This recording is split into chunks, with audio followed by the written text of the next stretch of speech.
Jaka Šulen, novi stari predsednik DIAS-a, Dijaške sekcije Društva novomeških študentov. Nam lahko na kratko predstaviš DIAS?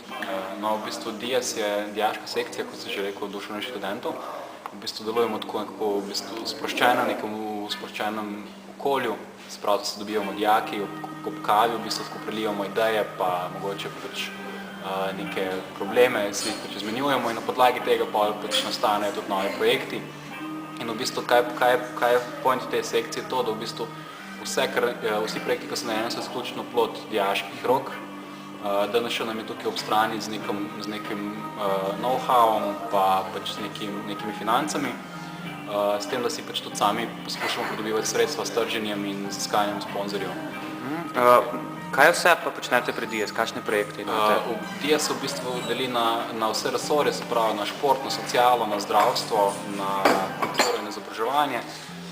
Zdaj, če bi omenil glavne projekte, so to v bistvu Kolektivc, Infoteden, potem DIAS-ovi športni dnevi, DIAS-ovi dnevi adrenalina, mogoče te manjše zadeve, ko so za 1. december, smo imeli včeraj eno akcijo, ko smo delili po vseh šolah kondome pa pentle, pa tako v bistvu neke projekcije.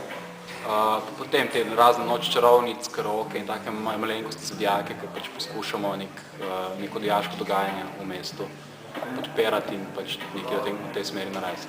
Ali se obetajo kakšni novi projekti? No, letos ste štartali s tem športnimi dnevi?